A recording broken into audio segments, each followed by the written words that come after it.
Hello everybody, my name is Nicole and I'm a technical analyst and private investor.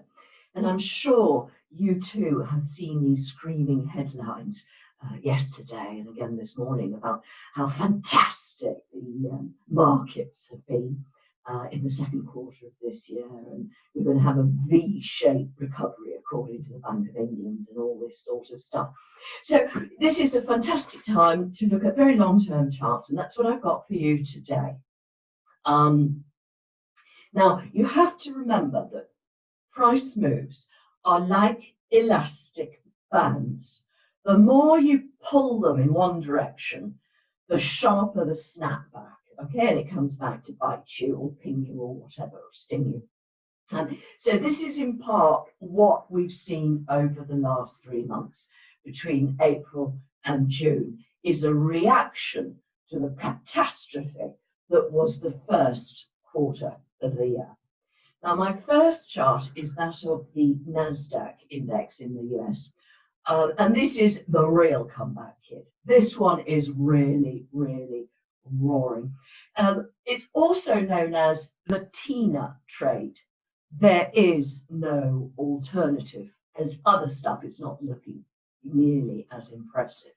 I say this, and the Nasdaq is up a whopping 30% in the last 3 months. So that's, that's going some.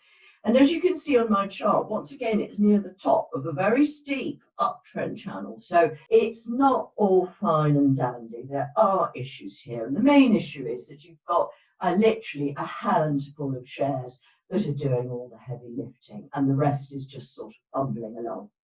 So this is not representative of the US economy. It's not representative of the New York Stock Exchange or any other ones, Philadelphia and so on.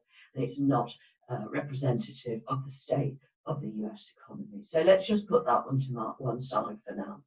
My second chart, again a quarterly one, is the FTSE 100. And I think you'll agree that it is absolutely extraordinary how this index has struggled at the 7,000 area for 22 years now, 22 years and counting. Well, quite frankly, time is not on my side. I can't wait for this thing to improve. And look at the size of the decline that we saw in the first quarter of this year. In points, it was the biggest ever. And I'm sick of headlines saying, Q2, we've had the biggest rally since 1987 or something. Well, look, we are exactly halfway between January's high and March's low. I mean, this is a rally, yes, but considering that we'd lost over 61% of the rally that we'd seen since 2009, this is not impressive. We've got that huge, heavy, big diamond at the top there still. 7,000 level, we're well below that.